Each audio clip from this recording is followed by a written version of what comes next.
Greetings, friends, family, enemies, and strangers of all kinds. Welcome back to the Extra Milestone, your weekly Cinemaholics spin-off show where we go back in time to discuss the classic films that have made the cinematic landscape what it is today. I am your host, as always, Sam Noland, and with me I have a very special guest that I'm very excited to talk to. He is one of my very best friends in this entire world. You may not know him, but you will love him. It is my friend, soon to be yours, Tyler Chambers. Tyler, welcome to the show. How's it going, Sam? You know, we're going to get to talk about a couple of comedy classics, so I'm really excited, and I hope you are too. Yeah, I'm excited. Had a little bit of experience watching movies with my dad and enjoying classics from way back in the day, long before my time. So I'm a bit of an old movie guy. Nice. Well, that is one thing we share in common, and I'm excited to talk about a couple of the very best, I think, is fair to say. And what do you say we just jump right into it, shall we? Absolutely. Let's do it.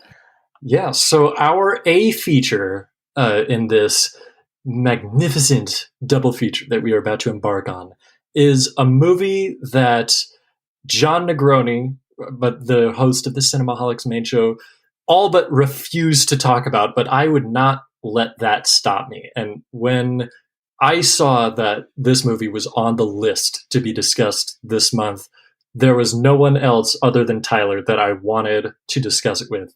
And here we are. It is, of course, from 1975, celebrating its 45th anniversary and still going strong. It is the all-time classic, Monty Python and the Holy Grail. It's one of the best films ever made, in my personal opinion. You know what? We share that opinion very fervently, and we actually have a history with this movie in particular, so I'm curious to talk about that. But first I want to know, Tyler, in my opinion, anyone who's anyone has a story of when they first saw Monty Python and the Holy Grail. Tyler, I'm wondering, what is yours? Oh boy.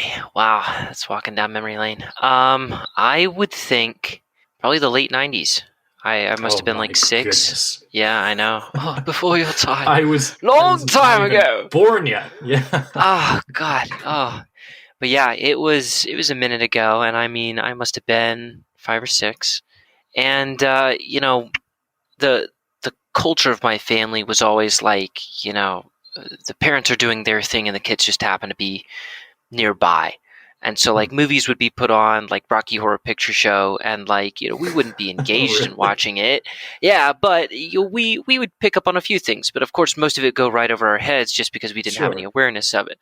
But like watching that movie and then only picking up very brief little things like the Black Knight, where it's like graphic and that like sticks out. Like I didn't understand the comedy or the humor. I couldn't read, so I wasn't picking up on like the Norwegian jokes in the beginning. Yeah, the faults in the subtitles. I mean, yeah, it was a very young experience, and I didn't really get it until probably maybe middle school is whenever it really started to become prominent. Like the jokes would be passed around the friend group a little bit more frequently, and yeah, I mean like.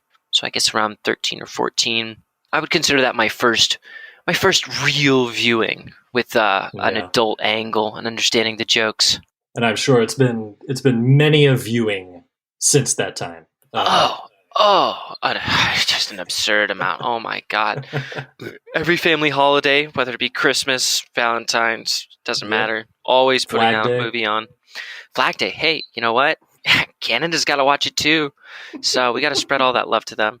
But yeah, I mean, it's an all-time classic. Yeah, so I mean, like it's invariably one of those movies that you don't feel like you've wasted any time, no matter how many times you've seen it. It's timeless, and each viewing you seem to gain a little bit more. Each one's just a little bit funnier than the last, just because it's echoing through your nostalgia and being good on its own. So. Yeah, I definitely think that it's one of my favorite movies, at least. You're absolutely right when you say that every viewing sort of compounds on the previous one. I would say, and this is no exaggeration whatsoever, I would predict that I have seen this upwards of 36 times in my life. And I actually I first saw it later in life than a lot of people did. I'll never forget. It was 2009. Remember those days? Those were good times. I was 10 years old. Oh boy, little boy. And I was on a vacation, a family reunion in the state of Delaware. And I remember the topic of Monty Python and the Holy Grail came up organically with my cousin, who I hang out with all the time, still to this day. And I mentioned that I've never heard of that. What is that? And my cousin, and indeed many of my extended family, looked at me like I was the freaking devil because I had never seen this movie before. They were like, you have to watch it immediately. And to this day, I have no idea why, but someone had a DVD copy of it that they brought with them on this vacation to Delaware. And of course, there was a DVD player upstairs. And so we threw it on. I remember we had this horrible tasting caramel corn from this boardwalk down the road. And my life was never the same after that. It was the funniest thing I'd ever seen at that point. And I think the joke that I still remember seeing on that first viewing and thinking was the funniest joke in the movie. I oscillate wildly. Every single time I see it, a new joke sticks out of me. But the very first one that I said, that is the funniest moment ever, was when Sir Lancelot runs up to the castle like 5 times. And it's the same shot over and over and over again. I'll never forget seeing that for the first time and just hearing that like sort of low pitched drum beat as it happens over and over as the guards just stare into the distance, wondering what the hell is going on. It's one of the funniest moments ever. And indeed, this movie has many of them. And before we talk about the history, I want to sort of jump around a little bit. I want to get to sort of the legacy of this movie, which, as everyone listening probably knows, it is hailed as a comedy classic, and rightfully so, wouldn't you say? Absolutely. I mean, any movie worth its salt will probably look back and look at Monty Python's Holy Grail and kind of see some inspiration, just because every kind of humor laid out possible is like, it's so well done, and so many checks and so many boxes as far as like what kind of humor is being delivered. It's très bon. It is so good. It's actually funny that you brought up Rocky Horror earlier, because I feel like it's actually adopted kind of a similar legacy, especially when it comes to the very specific cult status, the way that it gets shown all the time in theaters. Of course, when theaters are open and operating, you'd see this played all the time. As a matter of fact, I have seen this movie in theaters twice, and I don't know. I know you've seen it in theaters at least once. Was that the only time? Yeah. I mean, that's the first time that I ever got to see it in a theater. I mean, for me personally, this was the first viewing that I had seen of a public one, but I do know exactly what you mean about the cult following, because Rocky Horror Picture Show, like you were saying, like people, even my dad would go to showings and he'd show up cross-dressed, and I mean, like, they'd be throwing all different kinds of stuff out in the crowd, and like, it's in the culture, the psyche of, everybody who watches it at least once. It's like embedded in there. And like the same thing definitely goes with Monty Python. It's one of those movies that no matter how old it gets, it's still something that people can enjoy. It's timeless. And there are very few movies that like really can do that are comedies, because most jokes kind of start dying out after a while. Some become too racy, some of them just aren't applicable anymore, but like it's just a nice even coating of just flat out hilariousness throughout the entire movie, start to finish. You're absolutely right. Sometimes what happens in comedies is that, especially more modern ones, is that sort of the shock value of it goes away immediately after the first viewing. Sometimes even during the first viewing, it doesn't even hit. So it's impossible to go back and get that same effect, when meanwhile, here we are. This is our, 20th, 30th viewing of Holy Grail, and we're still loving it. And that is why it has those screenings all the time where people go and see it and they quote along to it and they're encouraged to. The first time I saw this in theaters was, I want to say 2016, somewhere around there. And I saw they were having a quote along at the theater that I went to all the time. And I was like, oh, hell yeah. Because by that point, I all but memorized the movie. And so I went there, and there were about 5 people in the audience, and none of them, I realized immediately, none of them knew the movie. Like, they could not quote along with it. So there I was in the way back trying to, like, get some energy into the theater, and it just was not working. And so, but eventually I just sort of settled in and was like, well, screw it. I'll just get to watch Holy Grail. There's no loss here. But then the second time was really special, because that was when you and I and our coworker Shelby, we went to see the quote along at the theater where we worked at, and that was a ton of fun, was it not? Oh my gosh, yeah. I mean, I've only really ever worked at the Alamo, I should say. I've done just a few viewings inside of the theaters, but being in that, quote along, and being able to use props, and like the fact that it's just like the energy is surrounding the whole thing. Like, everybody wanted to be there. Everybody, like, in contrast to that, those poor 5 people, like, everybody in that theater was excited to be there. Mm-hmm. And like, it didn't matter how old or how young you were. Like, there were kids, I don't remember the age policies, but like, I would imagine that there were pretty young kids there. Oh, yeah. And I mean, there were people as old as like 70, that were all enjoying the movie, all present in the moment. Like, they weren't, distracted, partially by being around other people. Like, they were engaged, even with everybody quoting along and stuff. And it was a sense of community, kind of, mm-hmm. in that, like, you no longer just feel like, okay, like, I feel like a lot of it's family centric.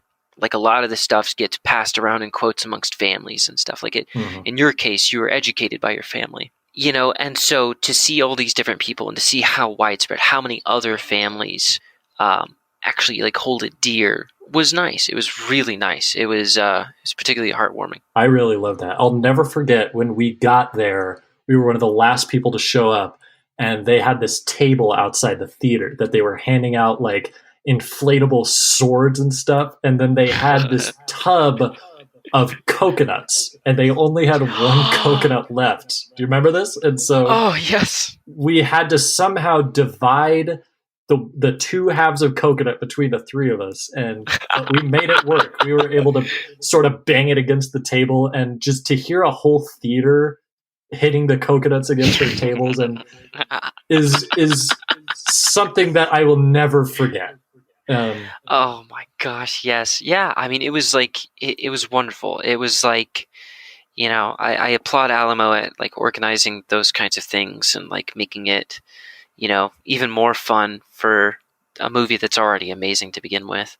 But yeah, like amongst like the little group that we had, where each one of us already loved the movie to begin with, surrounded by people who also enjoyed it and loved it, and getting to do the things that are like quirky and fun, and that you would contrast very heavily with like a normal movie theater where everything's quiet and you're sitting in your seat and you're just there to like observe. Mm-hmm. But to interact with one of your favorite movies, like, really, brought a new experience that was just awesome. I mean, it was straight up awesome. I loved it. It's not a movie that invites a lot of dissection per se. I think it's not a complicated movie, but there's actually a lot that went into it. And the first thing is something I actually only found out the other night when I rewatched it. I don't know about you, Tyler, but in the times that you've seen it in the past, was there a joke at the beginning where they started to play an episode of a television show called Dentist on the Job before like abruptly switching? Yes. I did not realize until recently they only have that on certain versions of the movie. Not every version has that joke at the beginning. And it is one of the funniest parts of it. I was really disappointed to find that out. Oh my God. Yeah, I didn't even think about that. Like, I remember, yeah, the dentist, like the delivery truck or something with a giant tooth on it. Because like when I was young, like during one of the pre-middle school days, so still too young to really get it. Like, I remember my dad putting it on or something, and it opened up to the dentist scene, and I was like, what is this? I don't remember this. This isn't like Monty Python at all. This isn't. There's no people on horses or fake horses. There's no nothing. Yeah. It's a dentist episode. And then my dad was like, and it goes on for a really long time. They It does. play the entire opening credit sequence, which is like a good minute and a half, probably, and then suddenly, just as the actual hypothetical episode is getting started, we hear this sound like it's the wrong bloody film, and then we hear.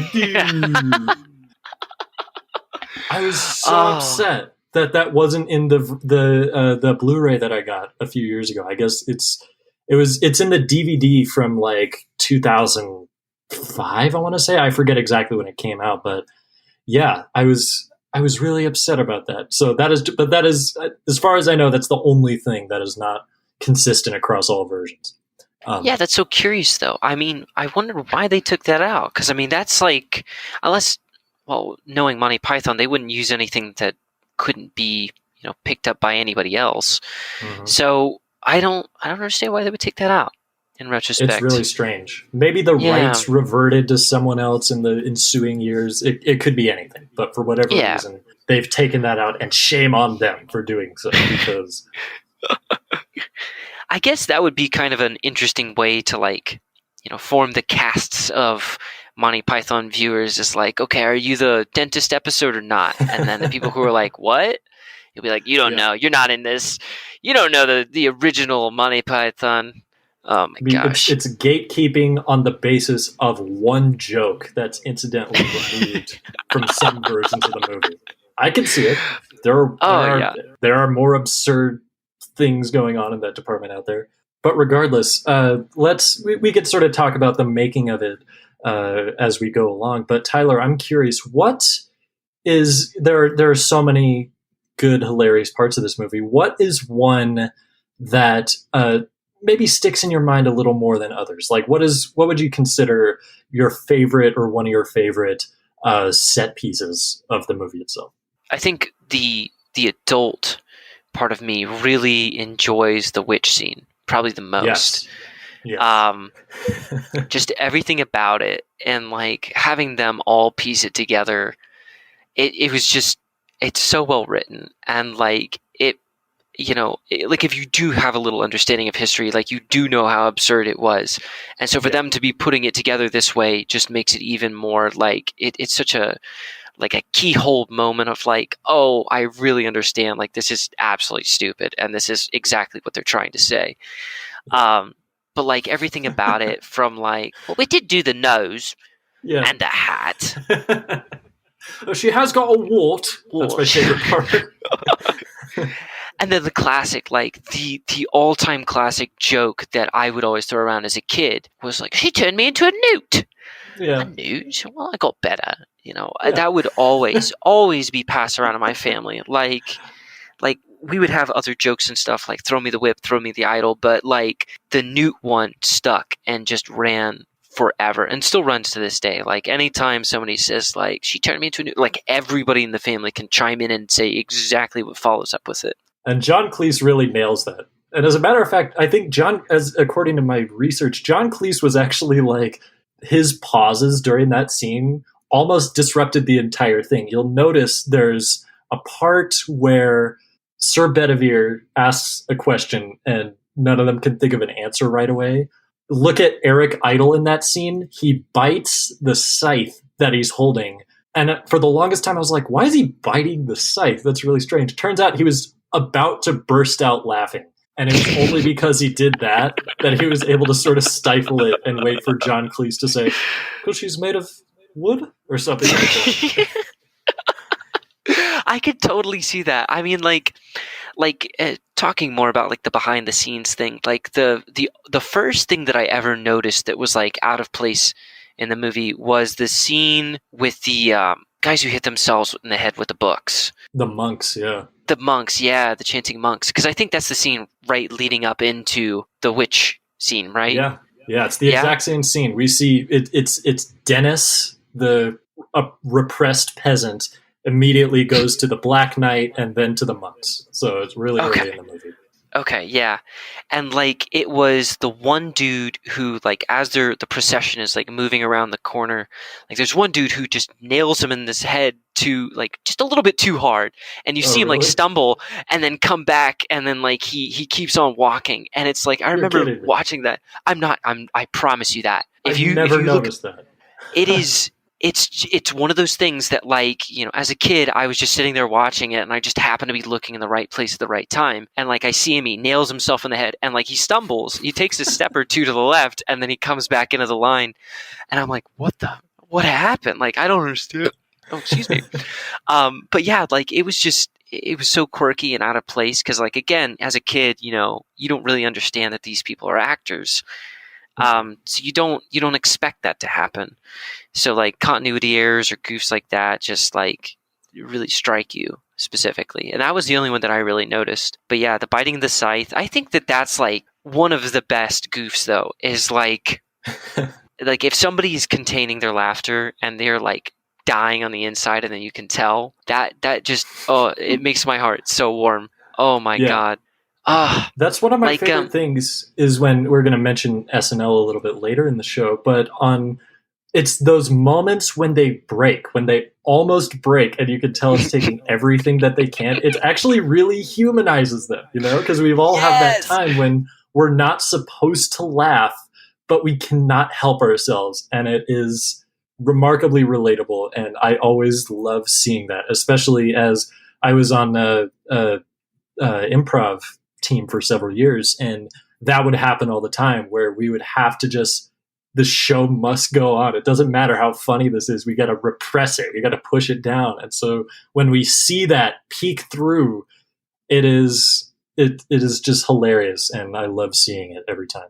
Oh yes. I mean, like, how can I phrase this? When I was a kid, I was far less interested in the movie itself than the bloopers at the end of anything. Because it was something where it's like, you know, for me, I'm one of those people that, like, I like to peek behind the curtain. I like to see the behind the scenes. Like, if we go to Disney World, I want to pay the extra buck to, like, go underground and see all the stuff that makes the town basically, like, run. And, you know, watching actors, like, do the serious scenes that I just saw them do, like, you know, not even a half hour ago, and just completely bust out laughing. Like, it really does. It makes them so human. It brings out, like, the element of, like, you know, of true humanity, of like really understanding this person is just doing a job, and that, you know, regardless of how serious they may seem, like, it took them quite a few shots to like just do this one scene because they kept breaking or whatever the case was. Like, I love that to death. Since we're talking about sort of the happy accidents and just little human error in this movie, I was amazed to find this out. We mentioned the coconuts earlier, how they don't have actual horses. They just have, to quote the knight yelling down from the castle, you got 2 empty halves of coconut and you're banging them together. They have that throughout the whole movie. Turns out that was an accident.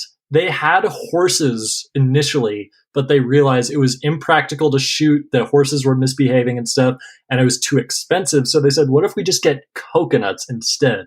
Like the shark breaking on Jaws, it is one of the greatest accidents in movie history that happened, because it makes for one of the funniest jokes in the movie, which is the very first scene where the guard just gets so hung up on how the coconut could possibly get to England. By the way, we never find out where the coconut came from, which is even funnier to me.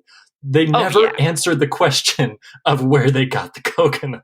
They say they found it.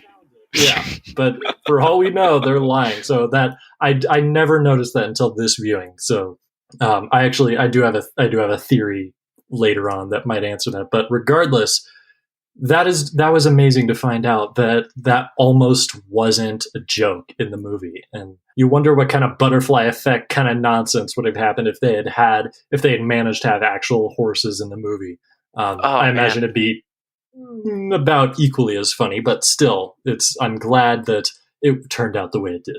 Oh, definitely. I mean, the coconuts give it a particular theme, I think, of just like truly not taking itself seriously. I think that if they had gone with the horses, it wouldn't have been as unique as just like its own niche in the cinema world. Yeah.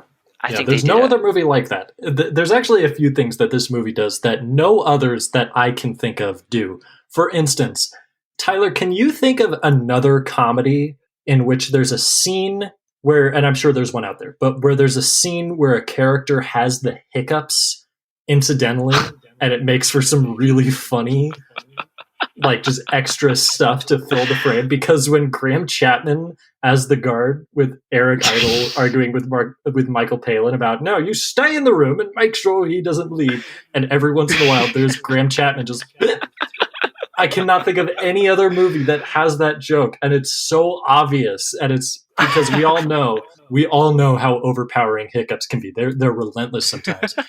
Just that they put that in makes me smile every single time. And as a matter of fact, in high school, we actually did that scene. I played the Eric Idle character. My friend was Michael Palin, and then we had someone who had to specifically time the hiccups, and it's harder than it sounds.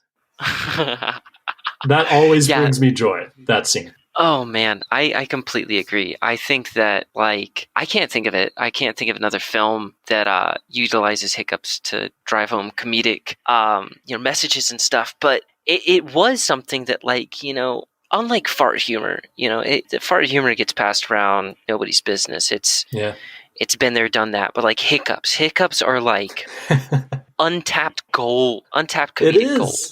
It really is. And using it in a way that isn't like tacky, or it's not like gapingly obvious that you're trying to make a joke. It's like if you just slap in like I bet you there was maybe 3 or 4 hiccups, right? Some small number. So it's just like kind of tossed in there enough, like an expert seasoning from a well experienced chef. It was gold. Absolutely. So we've mentioned a few other scenes throughout the movie.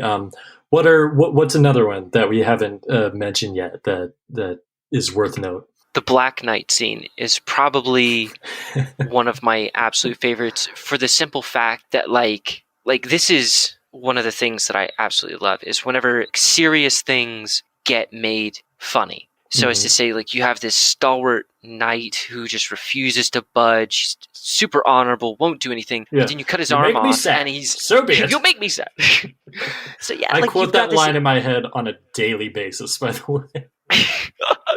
The first one that comes to me is like, oh, we'll call it a draw.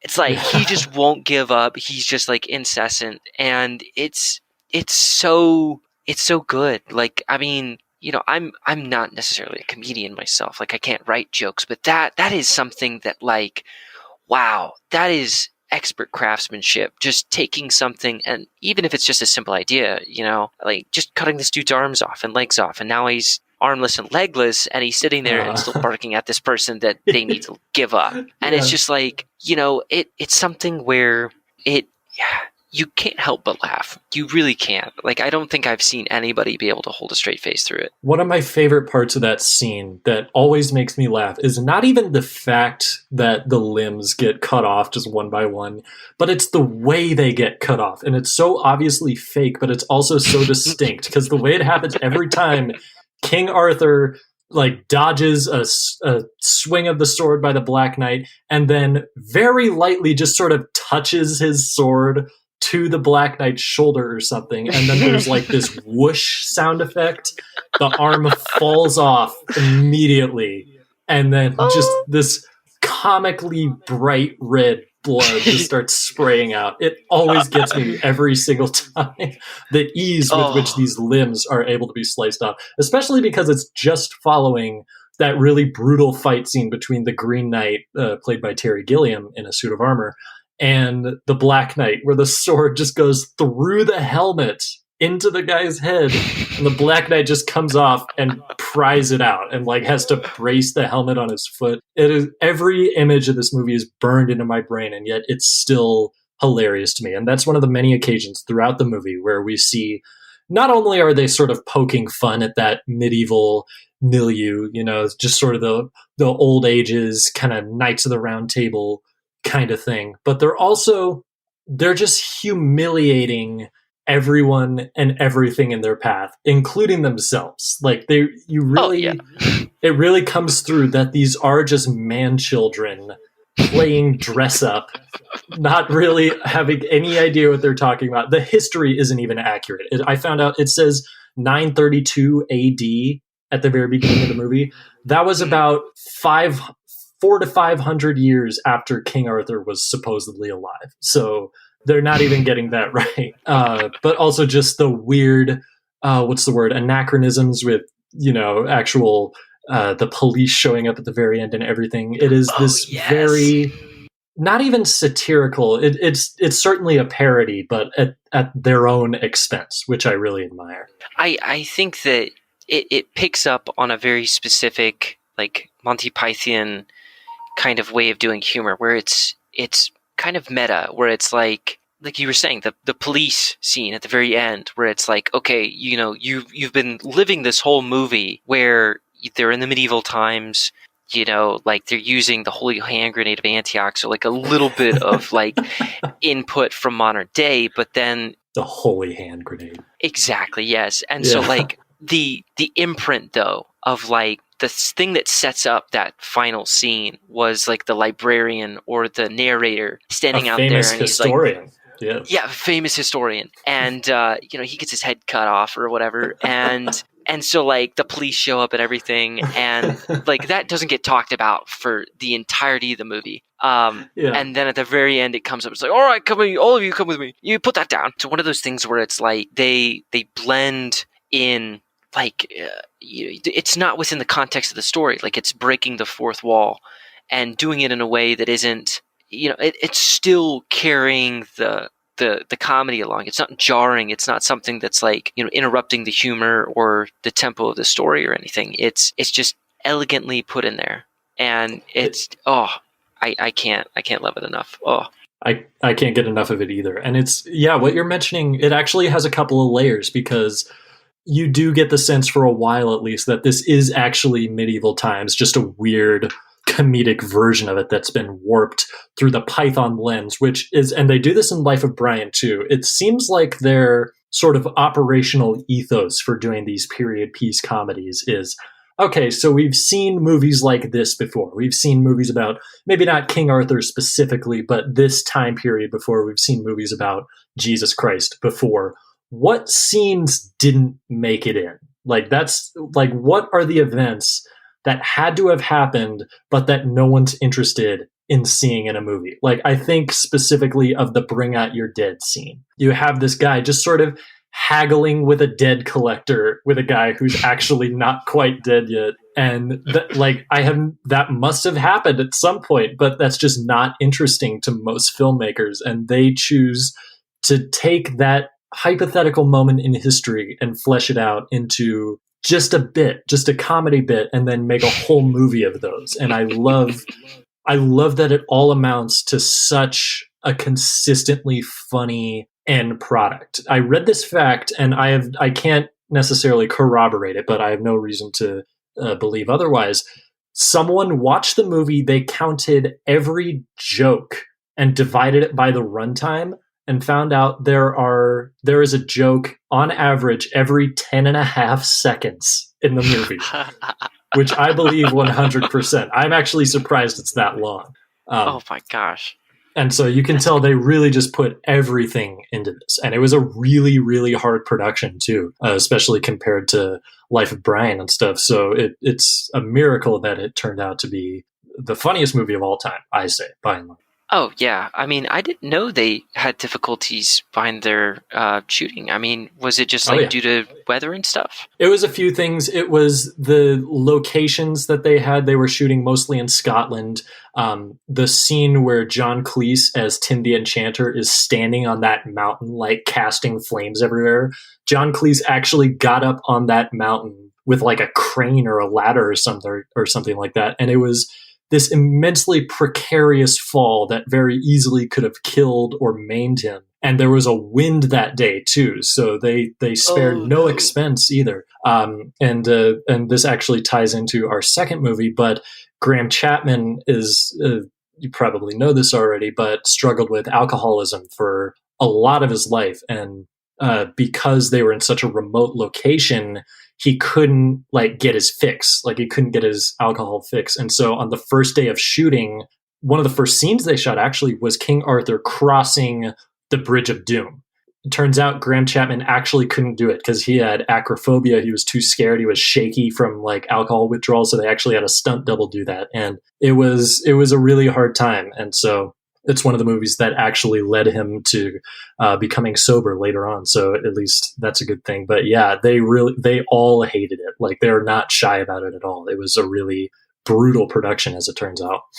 Well, dang. I mean, it certainly made a diamond, though, through all that stress. It's, I don't even know how to explain it. Like, the movie itself was so well done. And I mean, like, even with such terrible conditions and stuff like that, it seems that, what is it, every 10 seconds there's a joke. Each joke hit home. It was a home run. There were no weak shots amongst any of it. Like, each scene holds its own. Each one is able to, like, stand the test of time too. So, like, I mean, I find it very hard to find a fault in the movie, honestly.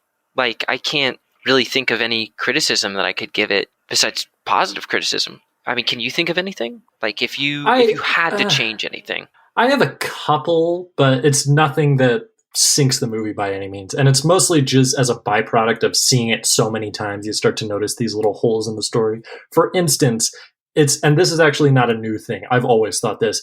It's so strange to me the way that they get from the Bridge of Death or the Bridge of Doom, I forget what it is.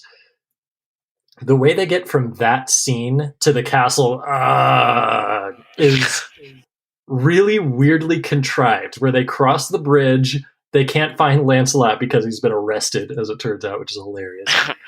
And then, with no explanation whatsoever, they get this, like, call from the heavens and just start walking in this direction, and a boat shows up. I'm like, wait, what?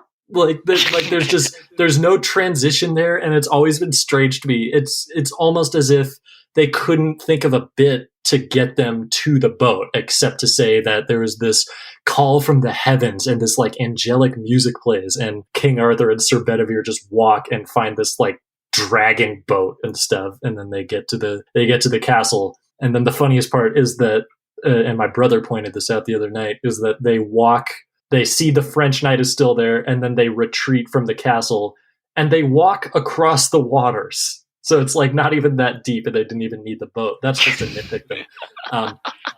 That's always gotten me, and just sort of that entire second exchange with the French knight. I've never found it particularly funny. It's probably the one bunch of jokes that I don't think work especially well. It's just sort of, it feels like a lot of recycled insults from that first hilarious encounter, but it's the very end of the movie and it doesn't even last that long. So it doesn't bother me, but it is something that I find with every viewing, I'm like, okay, I'm sort of checking out a little bit at this point. Just that specific chunk of jokes sometimes falters a little bit, but that's all I got off the top of my head, besides weird inconsistencies that were clearly intentional. Yeah, I mean, like, the way that I kind of see it is that, and this will be for the second movie that we'll discuss, the quest and, the premise of it being on this divine quest. And how in Monty Python, like, they're finding the Holy Grail, like, they're getting to the end, they've gotten to the castle, like, they've done all the stuff, they've lost everybody in the process. Who's at the very end but the Frenchman? Like, they're already there. And they're not even using anything witty, they're just using the same recycled jokes. They're literally pouring poop off the top of it. Like, and the whole premise of the quest has just been squashed. And so, like, they turn around, they're like, all right, fine. Like, they just bring out, like, hundreds of people out of nowhere, and they all start running towards it, and, like, they're gonna like, finish the quest now. Like, this is, like, no more playing around. And then cops show up, bust everybody. Yeah. So I think it absolutely makes sense in the context of the movie, just to put a button on that sort of humiliation of the very premise that's been going on since the very beginning. So it totally makes sense. It's just comedically, I've always thought that it sort of loses a little momentum. But yeah, I totally get what you're saying. They could have implemented novel jokes in there, or novel interactions or stuff like that. But I do think that was kind of like part of the joke of itself was to make it as, like, humiliating as possible because they're not saying anything new. Yeah, I mean, I could definitely see them changing it up, and it might be better, it might be worse, who knows. But I definitely think that for what it is, and as it stands right now, like, even the little things, like the wading through the water, I didn't notice that. And I mean, the more I think about it, it's like, damn, that's like, if they intended to do that, that's like a like a little tiny, like when people make movies that have like the little tiny things that you really have to be looking for, like the nuggets, the diamonds in the rough. Yeah. I love those. I love those so much. And like, I guess this continues to prove that like you can watch it 1,000 times and then still find new jokes, new things to enjoy. Having seen it as many times as I have, there are so many little details that took me so long to notice, but now I can never not pay attention to them. The one I always go to is when Sir Lancelot is rampaging through Swamp Castle on the way to rescue Prince Herbert.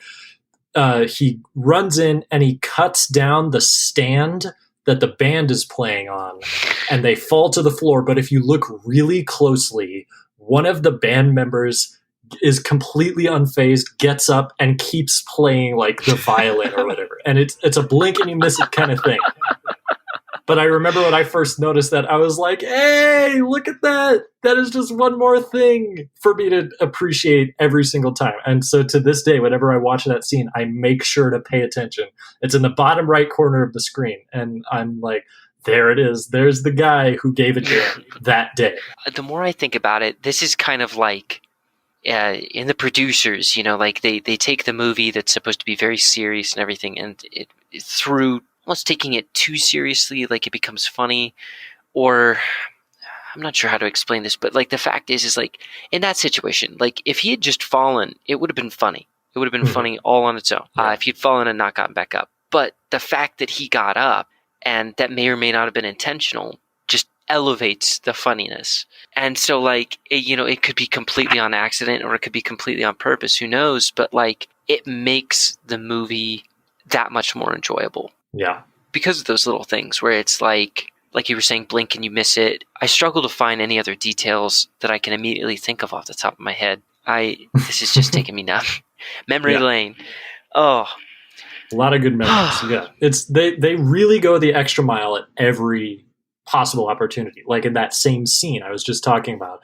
If everyone's singing, if Sir Lancelot had grabbed that rope and swung off of the staircase and crashed into something, that would have been enough. But that he adds in a little, excuse me, could someone give me a push, please? Is just the cherry on top. And the weird thing is that in the Blu-ray I watched last night, I don't know what happened, but that line gets drowned out by the sound of people singing. I don't know what happened. I think someone screwed up. So that joke is kind of garbled and lost. But again, it's that thing we were talking about earlier. Like, oh yeah, the real ones know about the good jokes that were edited out as time went on. That'll be sad in some respects. Like, I really wish it may be possible, but to like find completely original copy, dentist with the lack of sound editing. If that exists, I would love to hold on to that and like pass on to Anthony and be like, look, this is the true nature of what it means to be a Monty Python. You've got to watch it in its original form. Yeah. We're not using this placated GMO style, Monty Python that people might know nowadays.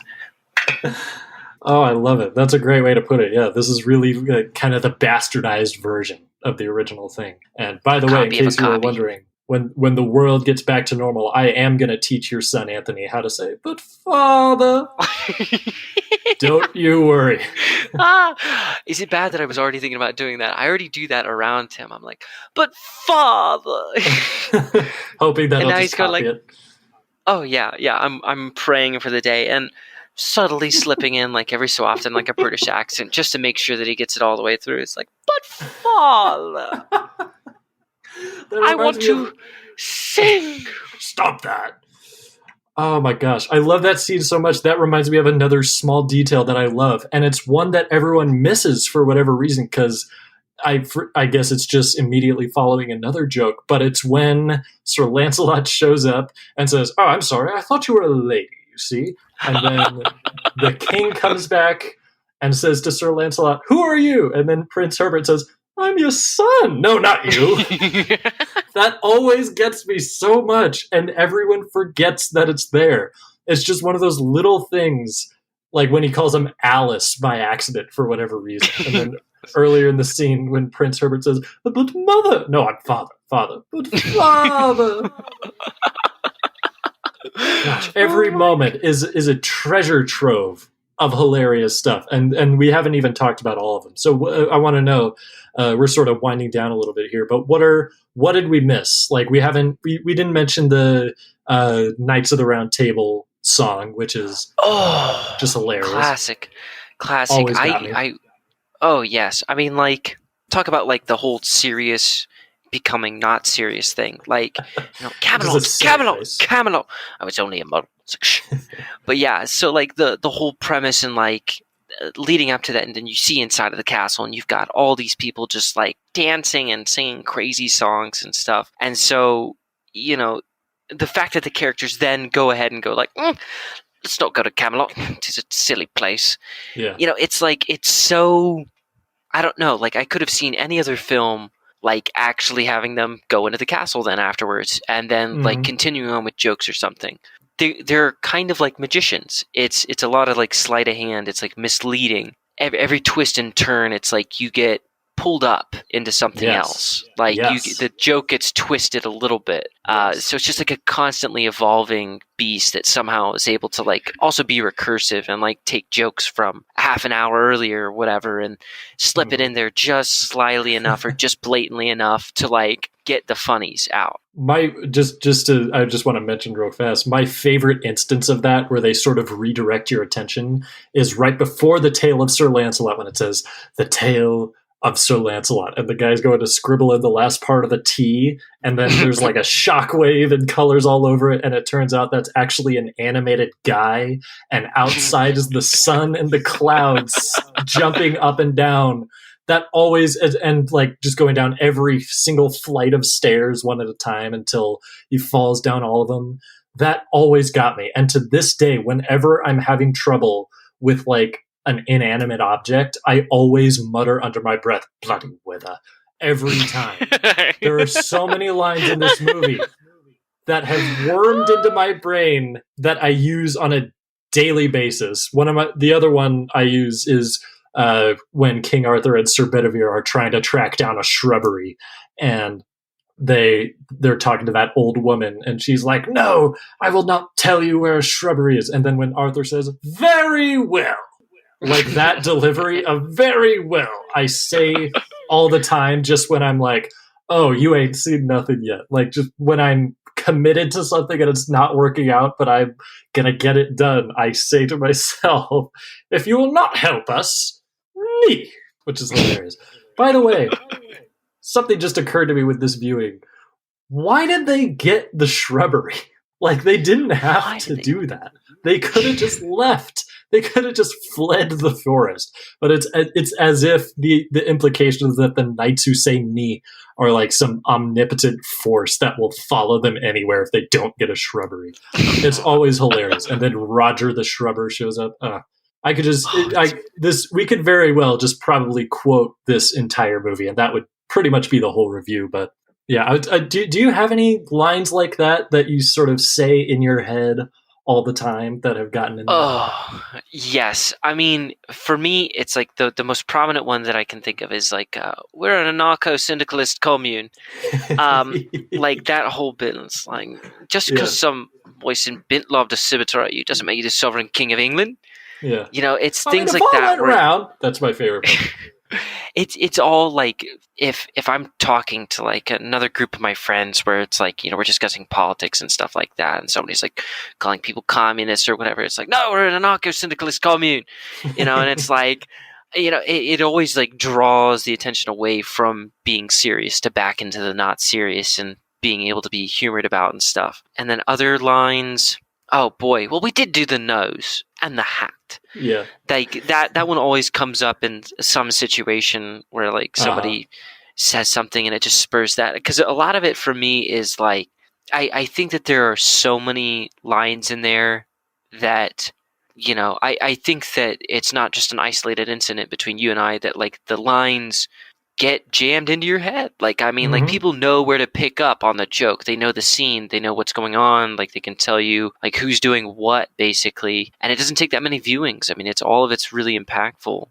I have two more of those that happen all the time. The first one is pretty obvious. It's just, what a strange person, all the time. All the time I get that. And then the other one, and this is a weird one, but do you know that thing that happens sometimes when you're like looking around or you're doing something and for whatever reason your eye fixes on something for like a nanosecond and then goes to something else, but you read what's on it and then you're trying to think, wait, where did I read that? Where was that? Do you know when that happens? Every time that happens, I think in my head when Sir Galahad goes to the Castle Anthrax, I have seen it. I have seen the Grail. I'm like, where is it? So like if I'm ever like playing with Anthony or something like that, and like if he just like headbutts me in like the chin or something, like Kayla's like, "Oh, are you all right?" And I go, "I feel fine. I feel happy." It got better. So it got better. Yeah. There are just so many good quotes in there, and like even then, like you're saying, it's like it doesn't even have to be a major line.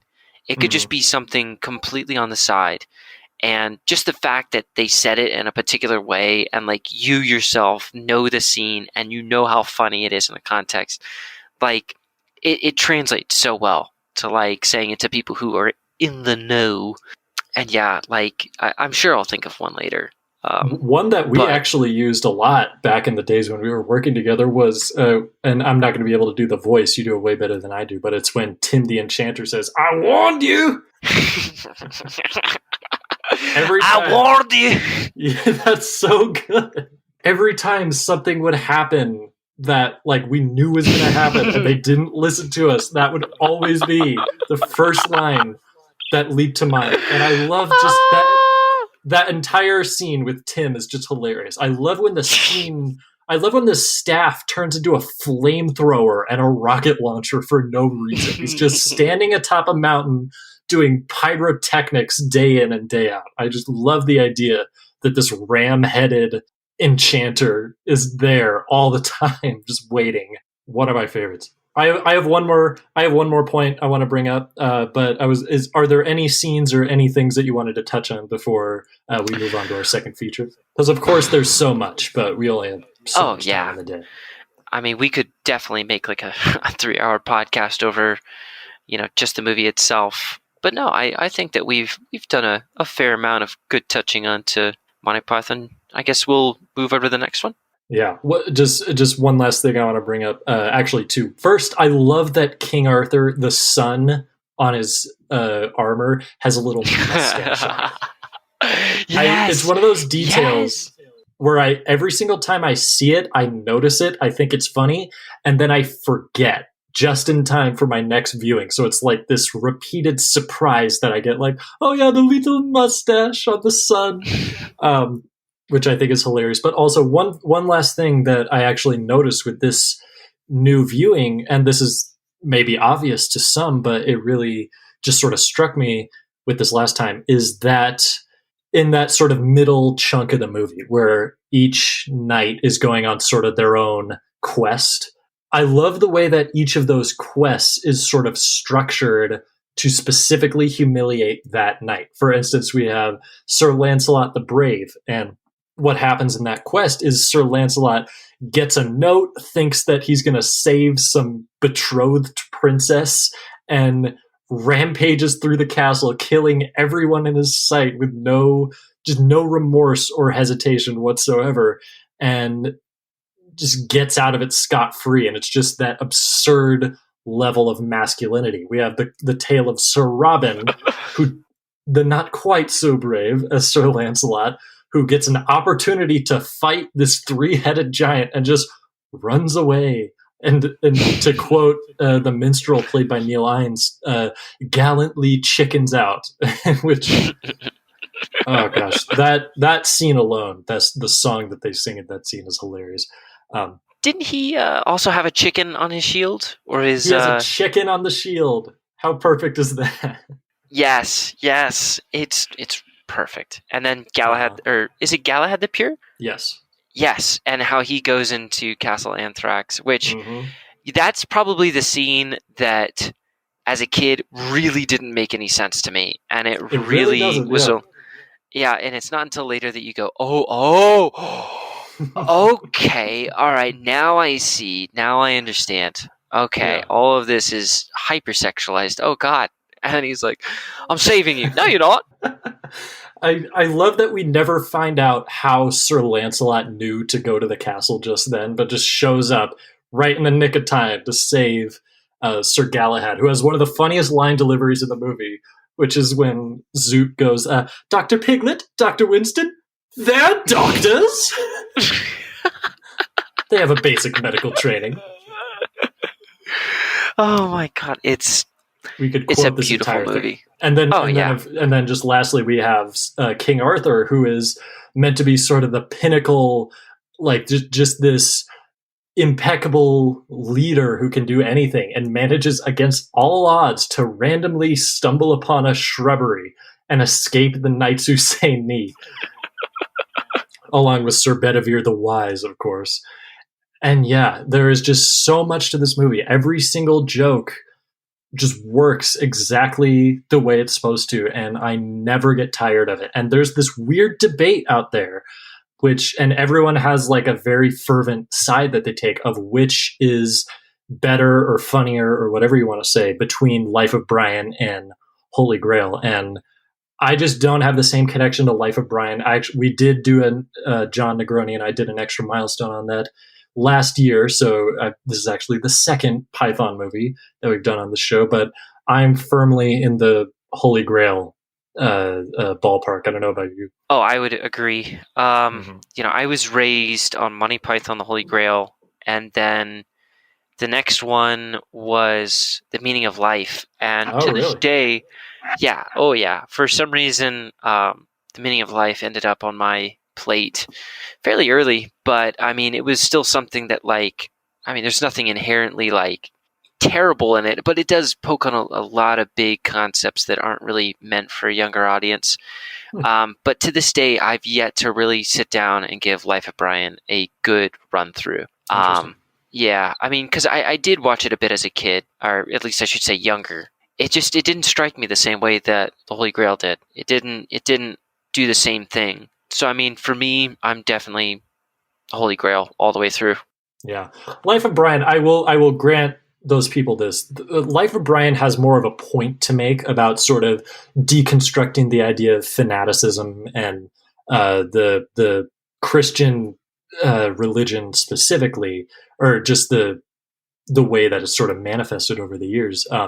But I think just pound for pound, I think Holy Grail just gets so much more comedically, at least, out of the premise.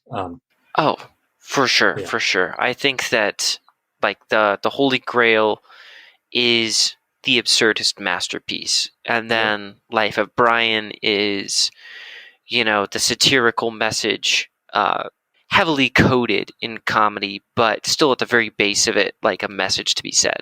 Yeah. And then The Meaning of Life is just sort of this weird variety show kind of thing that sort of sticks out among the others. Yeah, it's like a whole series of interconnected skits, like the whole pirates thing at the beginning, and like the "Can we have your liver?" Yeah. But yeah, I do think that out of the trio of Monty Python movies, Holy Grail definitely stands as at least my personal top tier gold medal winner.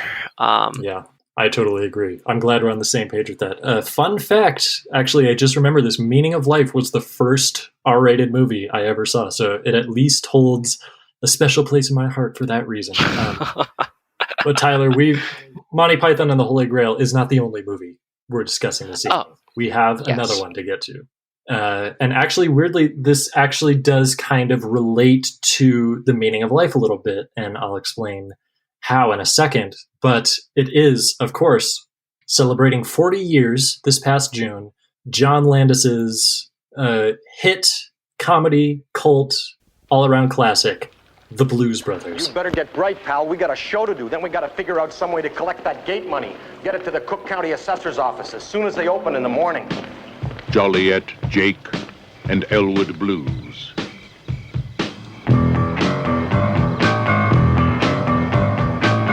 Two men with a mission, and only 11 days.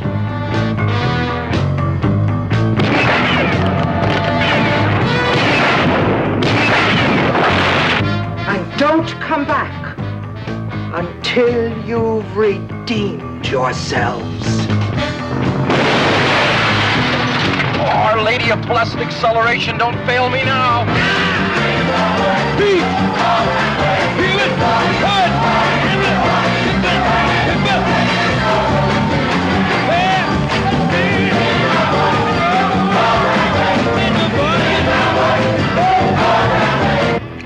For me and the Lord, we got an understanding. We're on a mission from God. Now, Tyler, when I sent you the list of the eligible movies that we could discuss, other than Monty Python and the Holy Grail, you saw the Blues Brothers, and something about that really struck you, because I could tell you were really enthusiastic about that. Now, tell me why that is. You could almost say that it was just like a message from God, some sort of divine intervention, if you will. Yeah. But yeah, I saw the list, and for some reason, the Blues Brothers really spoke to me, and I was like, well, I haven't seen it in a long time, so I gave it another watch around recently, and it was far better than my nostalgia glasses had originally cast it as. Oh, really? Yeah. Oh, yeah. It's not always that happens. No, it was one of those things where probably my last viewing was like 2009. Oh, really? Yeah, so it was a long while ago, and at the time, again, the whole being youthful and not understanding all of like bits and pieces of humor, and some things just get missing. But yeah, after second viewing, I could definitely see the cult following generated from this, because at face value, you've got two dudes in suits, and they're driving an old beat up like cop cruiser, and they're on a mission from God. Like if you presented this to like most anybody, just in words, like a script, not even script, just an idea, people might, turn their nose up at it. They'll probably say like, oh, it's not up my alley or whatever. But then, if you give it a shot, it's good. It's really good. It's a fun musical with I think, if I remember correctly, like one of the largest car accident scenes in cinema history. I found this out in doing the research for it. The Blues Brothers for 20 years held the record for the most cars destroyed on the set of a movie. And it lost that record in the year 2000 by one car to Blues Brothers 2000. Oh, how crazy gosh. Is that? So does that mean they still hold the record today? They actually Blues Brothers don't. 2000? They were beaten by what was it? It was some late 2000s action disposable thing. I think it might have been G.I. Joe Retaliation or whatever one came first.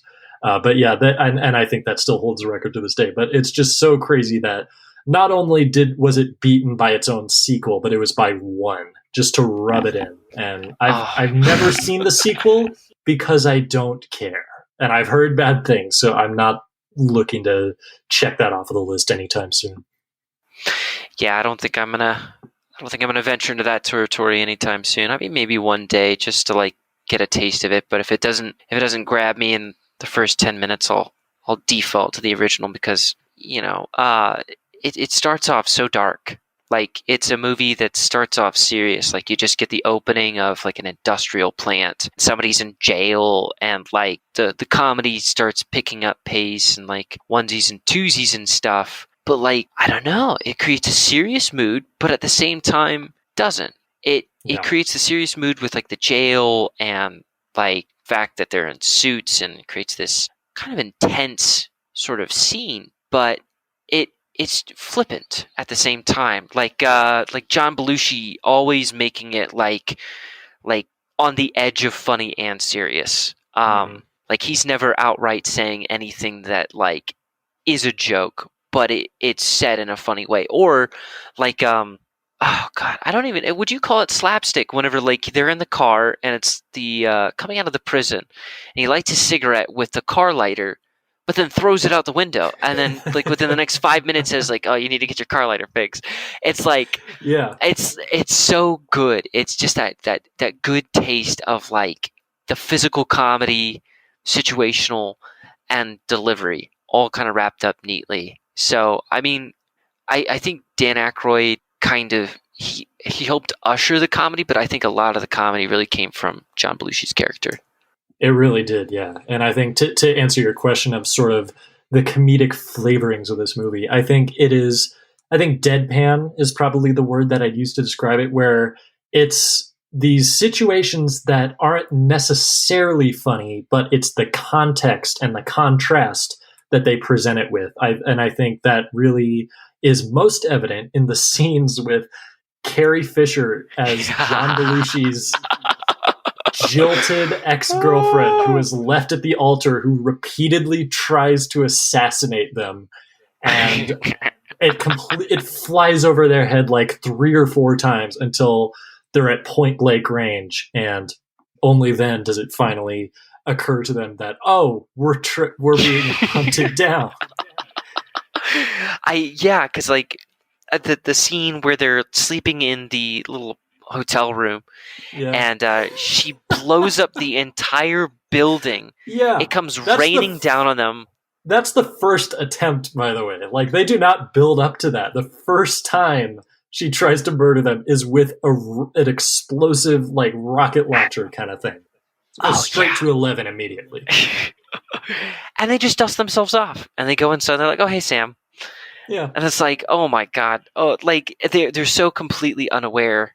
And like, I think it's also one of those things that kind of like plays into the seriousness and non-serious, is like, you could almost look at it and say like, each one of those situations was the divine intervention. Yes. That was God helping them solve their mission. Because like the scenes in which they're going to see the penguin for the first time, like the doors are opening and closing all on their own. Like the penguin like fades back into the room without moving at all, and like the door closes, and you're like, okay, so in this world, like the supernatural apparently exists to some fashion, right? Like they make it clear and evident that nobody's there to close the door, so you're inclined to believe that. And like the fact that Ray Charles was able to fire a gun and just narrowly miss the expensive guitar that the kid was trying to steal. Like it's a movie with like the serious kinds of like implications and ramifications, but still creating enough comedy. Maybe not in the same way that Monty Python would, with like just a guttural laugh, like but like the chuckle, the smile, like the smirk that continues on and on and on as the situation goes on. Like, oh, we got to get to the freeway. It's like, oh, you want to get to the freeway? Let's go. And like they just blast through the mall. It's the entire time you might as well be playing like the Benny Hill music. There you go. So yeah, I think that the movie kind of is like the darker side, but still funny. I mean, I also consider it one of my cult classics. Definitely within my top 10, I would say, as far as my favorites. Very nice.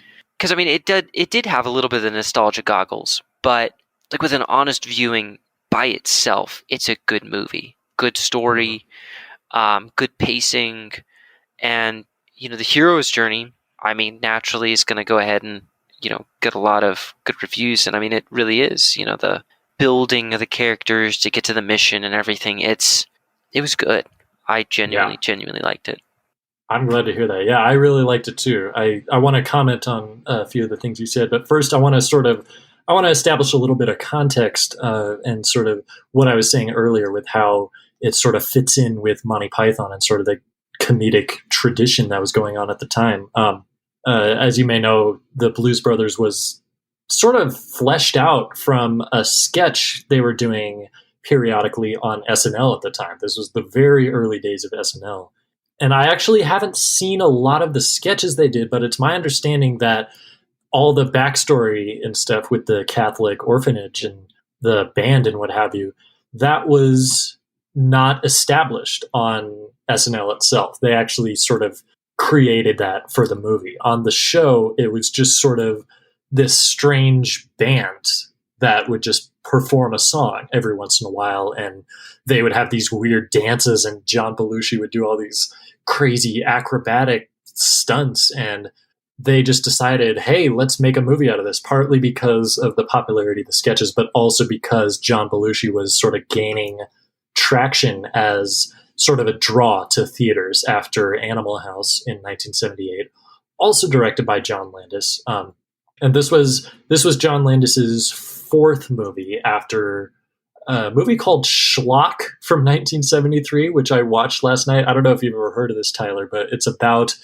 the missing link in evolution. Turns out it's just this humanoid ape creature emerges from underground into this small town and just sort of tries to entrench itself in human life. And it's actually weirdly subdued and pretty funny. I dug it. And then after that was the Kentucky Fried Movie, which is much more of a variety show kind of thing, much in the same way as Monty Python and the Meaning of Life, and indeed Monty Python's Flying Circus before that, where it was just a bunch of random vignettes, no connection whatsoever, but that would just sort of have this comedic sensibility about them where everything was exaggerated and everything was just a little different from what you would see normally, but that little difference exponentially makes things different. And like there's a scene in the Kentucky Fried Movie where it's a commercial just advertising zinc oxide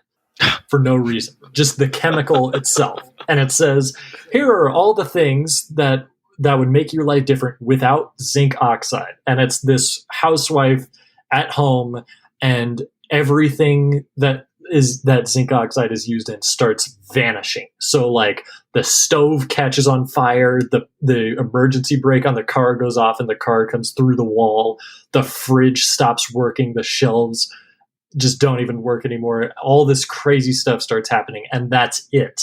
Like that's just 3 minutes of the movie. It's just a bunch of those strung together. And Kentucky Fried Movie has some funny parts, but a lot of it doesn't actually hold up. And I feel kind of the same way about Animal House. Like I've only seen it once, but I wasn't the biggest fan of it to begin with. I find that the attitude of it kind of unsavory, in spite of some funniness throughout. I don't know. Are you an Animal House fan, Tyler? I actually can't say that I've gotten a chance to see it yet or see it yet. Yeah, like I said, it's aged somewhat poorly, but I suppose there's only so much you can do, but it's still not the easiest thing to sit through today. But then, so I was actually sort of concerned to go back to the Blues Brothers for the first time in almost 5 years. I've only seen it once before, way back in 2015, the good old days. And I was like, oh man, am I not going to get into this as much as I did the first time? And it turns out I really did. I was impressed by it. And I love the way that there's sort of this idea throughout that they are on a mission from God and that everything will work out no matter what, to the point where their quest is to raise $5,000 to save their orphanage that's being foreclosed upon. They get it to the tax office literally seconds before hundreds and hundreds of people that they've wronged along the way finally catch up to them and they get to jail, but they don't care because they accomplished their quest. And I think there's this weird narrative integrity to it that despite all of the really rather horrendous destruction they've caused along the way, that it was all for the greater good. And I think it's just enough connective material to tie the whole thing together and to make it really enjoyable to watch. And it's a lot longer than I remember it being. It's almost 2.5 hours, and yet it doesn't feel it at all. Like it's really exciting to see them just go and gather all of these cast members, many of which are some of the biggest and best musicians of all time. You got Ray Charles, you got Cab Calloway, Aretha Franklin shows up, James Brown shows up as a reverend. So they acquired a hell of a cast, and it actually resulted in them going way over budget. So it was sort of a huge financial gamble that didn't necessarily pay off. But in the years since, it's only grown in reputation, and I think we're better off for it, certainly. Absolutely. I mean, like it's a movie that, because of its like star-studded cast, like, you know, seeing Cab Calloway within the first 15 minutes of the movie, you know, as a kid, it didn't have any real relevance to me, but now as an adult, like after having listened to some of his music and then going back and seeing the movie, it's like, it's like a wow moment. It's like, dang, like he's in here. And then you see James Brown, and then you see Aretha Franklin, and then you see like all these people who like are central to like the blues community, and to see them like singing and interacting and acting, it was it's beautiful to watch. And like I'm glad. I'm very glad that, like, as time has gone on, unlike some movies that will lose steam after time, like, this is one of those things that continues to, like, solidify. Like, I bet if a majority of people watched it now, they might actually find a lot more good in there than any real negative criticism that they might be able to give to something else. Like, I do feel like, it does kind of paint the anti-hero, but in a fairly direct way. It's like, these guys are redeeming themselves, even if they're doing wrong or what may necessarily be considered wrong in some scenarios. Like, they're still doing it for the greater good. So it's something that has like a message that, Monty Python was devoid of a message in and of itself, but like, but like the Blues Brothers was something that, we were talking about earlier, how like Monty Python is something you can watch 100 times over and it never loses steam. I feel like the Blues Brothers is one of those like feel good movies that you watch every so often. It's funny. It's a little bit serious, but it's got a good message in there.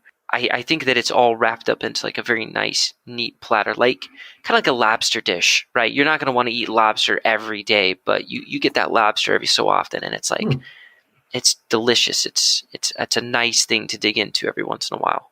Yeah. And meanwhile, Monty Python's just like Skittles. You just shovel them into It's like grilled cheese. Yeah, it's like grilled cheese. You could eat it every day, and it's not going to get any worse. But yeah, I definitely think that. Like the Blues Brothers is a film that deserves a lot more recognition. That it is quirky and unique, and does fill that cult category very well. But I don't know which I would rather see. Whether it go mainstream or remain a cult thing. Just because I know that with a cult sort of background to most anything, it keeps it novel. It keeps it from getting like tacky and overproduced or whatever, like printed on 1,000 t-shirts. So it keeps some, or it keeps a majority of the originality, the joy of what it is and not what it could be, merchandise or whatever. It's one of those movies that, like I was saying, you watch once in a while and it's excellent. It's excellent. And I don't know if we want to rate things, but if I were to rate it, I would definitely give it about an 8.3. It is something with a good amount of everything. And for me, length is something that is always good. The longer your movie is, if it's good, then that's even better. Yeah, that certainly does help. Yeah, so like I give it high marks, very high marks. Yeah, I definitely concur. And I think in regards to that sort of the movie's sort of cult reputation that you brought up a second ago, I feel like The Blues Brothers is one of those movies that a lot of people have seen, but when you see someone who like has really gotten into it and really likes it, you just get this sense like, that's a cool person right there. Like you just get this sense that they have I don't want to say refined taste. I wouldn't necessarily call this high art or anything, but They've know a good thing when they see it. I think you're definitely on the mark there. I think I only had one really big reservation with this in going back to it, and it's something that is not a death knell by any means, and I don't want to sound like some crazed, how should I say, like PC warrior or anything, because I know that can be obnoxious, but it occurred to me while watching it, like, this is most decidedly, this is a really masculine movie. Like, this is a movie sort of made by and for men, whether intentionally or not. Judging by the way we see the female characters portrayed, like, it's either Carrie Fisher, who's this crazed assassin going after John Belushi, or it's Aretha Franklin trying to stop Matt Guitar Murphy from leaving and joining the band and stuff, or it's the nun, the penguin that you mentioned earlier, who's this omnipotent presence, sort of like giving them, like granting them their quest and saying "off with you," and then retreating back into the office. So I don't detect any hate whatsoever, but especially after seeing Animal House, which is actually rather chauvinistic by most estimations, and Kentucky Fried Movie, which has a lot of casual misogyny throughout. I just couldn't help but see it as part of a bit of a tapestry of this kind of comedy at the time. So it was a little distracting, but again, there's nothing I would say, and take that for whatever it's worth, of course, but there's nothing that I would say is especially harmful in any way. And I think it's all in good fun. And you can tell everyone involved with the movie has a lot of enthusiasm for it, and it really comes through.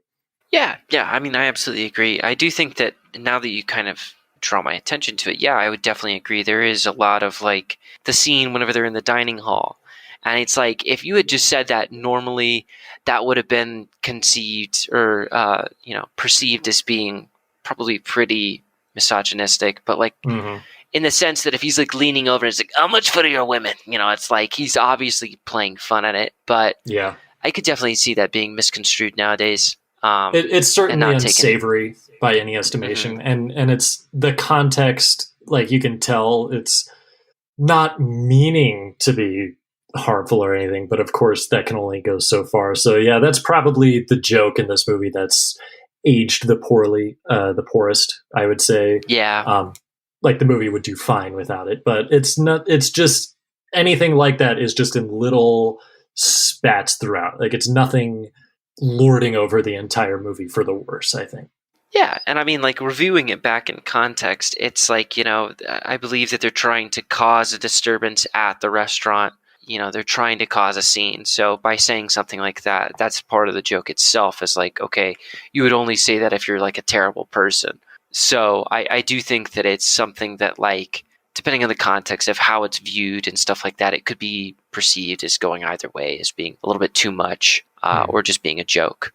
But yeah, I mean, like, most of the jokes in there, like, I can't really think of anything that really pokes fun too hard. I mean, like, maybe a little bit of, like, the Christian symbolism, like in the beginning, like going into the orphanage and there's like the giant Jesus on a cross, and like going into her office and everything. There's like, if you look in the background, there's like a picture of Jesus like on every single facet of the wall. And so I don't know if that's meant to like go overboard intentionally for comedic purposes, or if that was just kind of like the mood that they're setting. She's like very serious, but I found it to be edging on the side of actual comedy. But I think that was just the gamble they took. And I mean, it doesn't necessarily, make or break the film.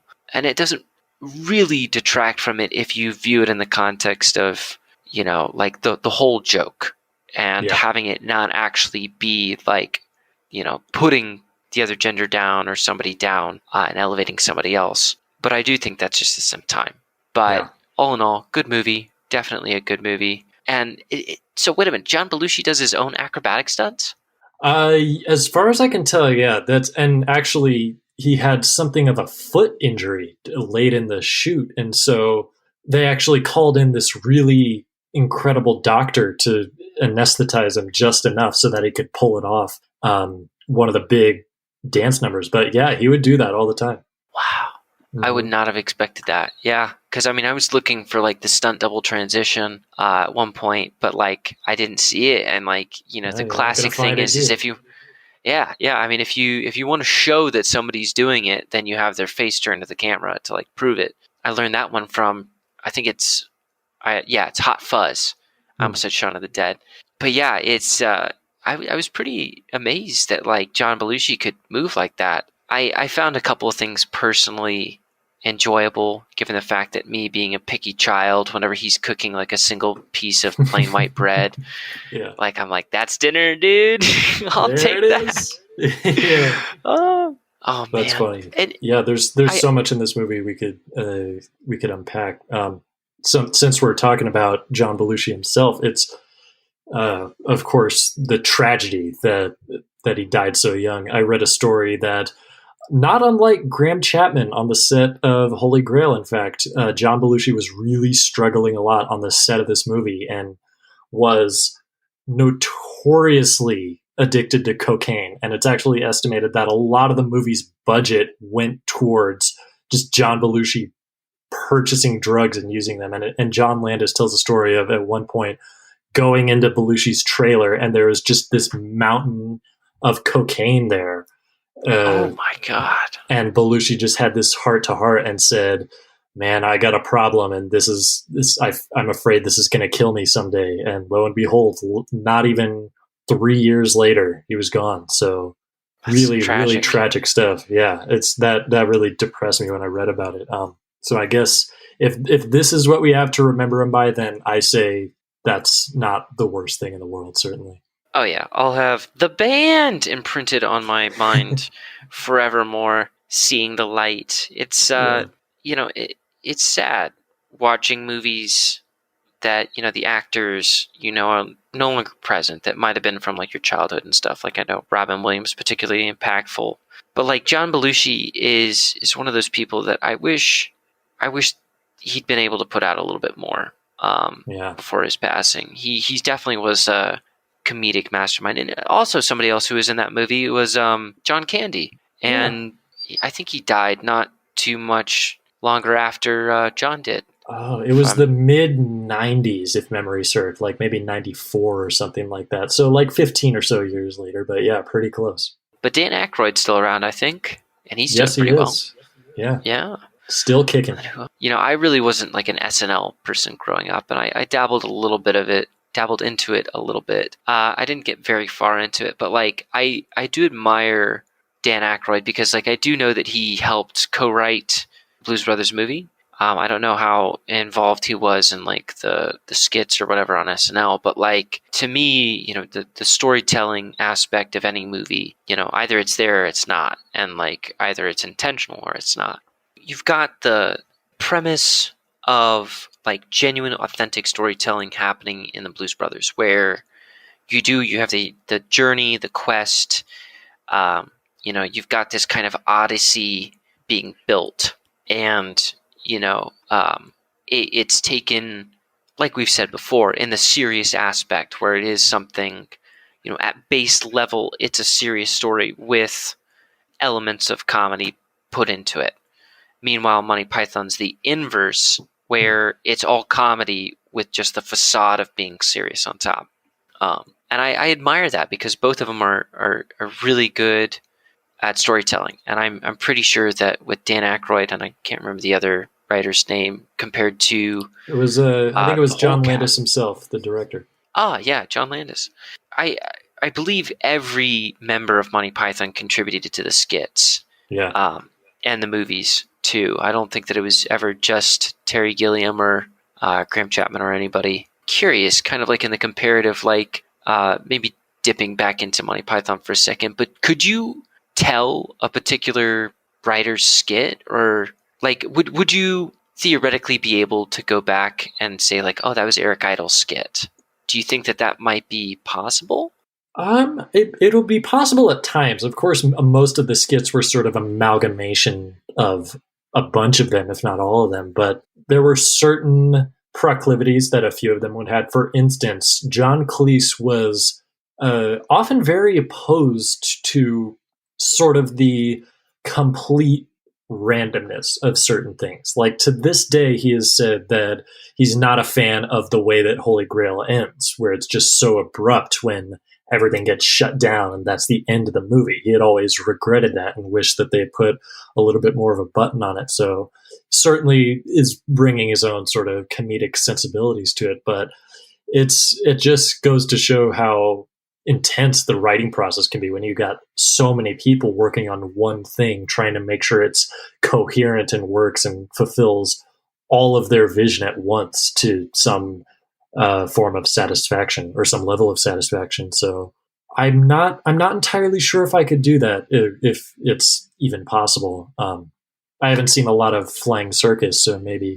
if I got into that, maybe I would develop that skill. But off the top of my head now, I don't think I could. Yeah, I mean, that does prove a good point, because, I mean, I would have to go back and watch Flying Circus as well, because I think that, one of my regrets, I guess, is that, in the context of both of these movies, it's like I should go back and watch the SNL skits to get kind of the idea that they were really trying to encompass that built into what the movie was, and to see Flying Circus and what that built up into as far as like the Holy Grail. Looking at the similarities between the movies, both of them are, the quest. Both of them are about building the team and, completing the quest.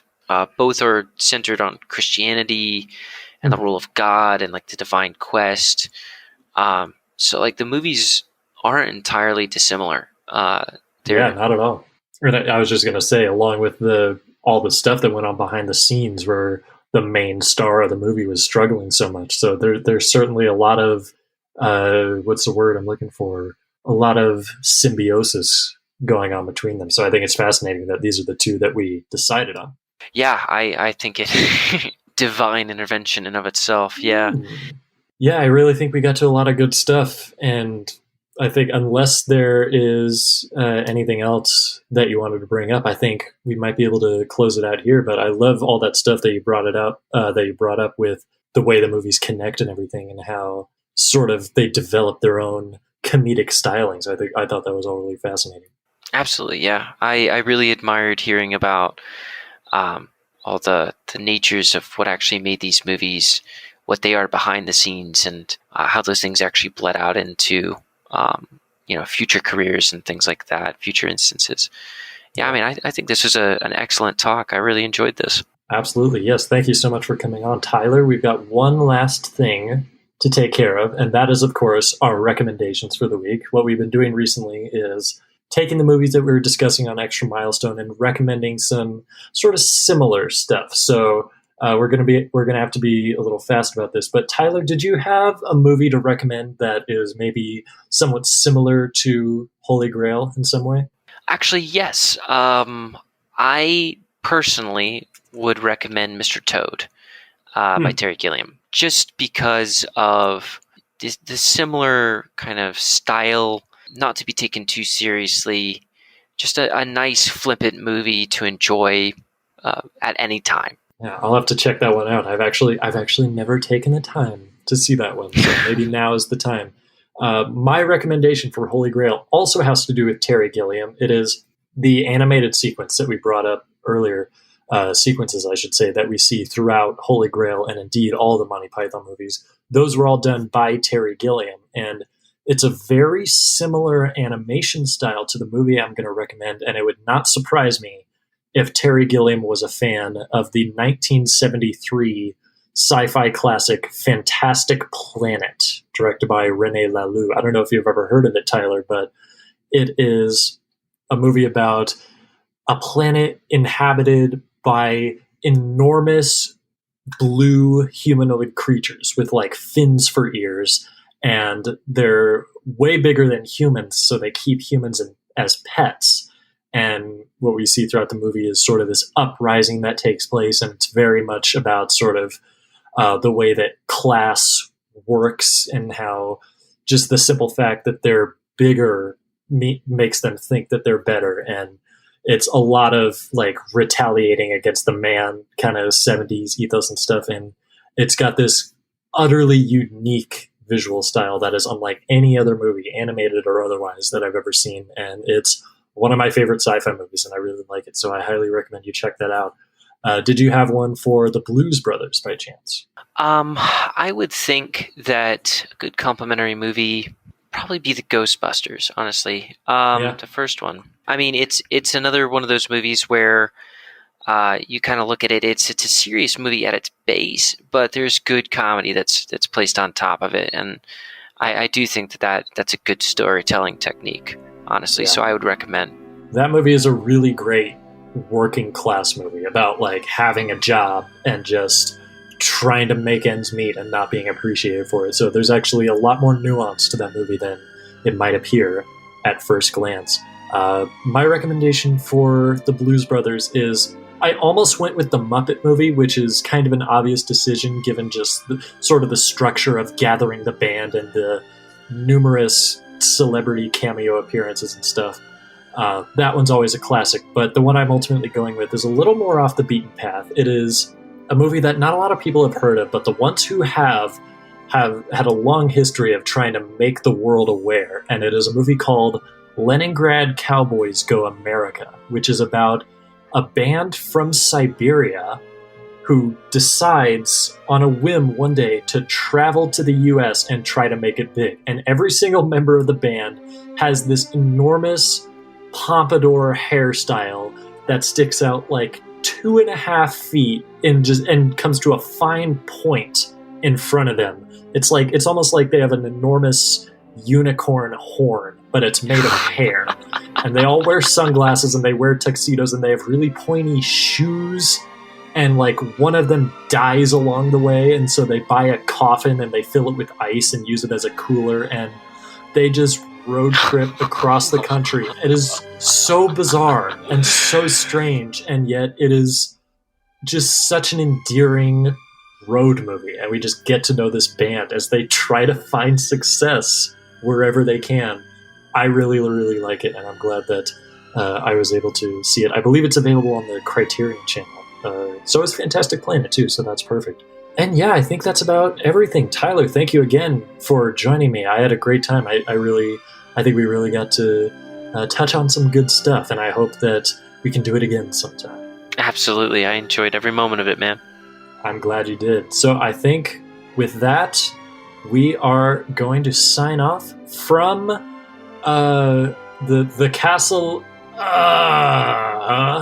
I'm Sam. I warned you, it's Tyler, and I'm signing off for you.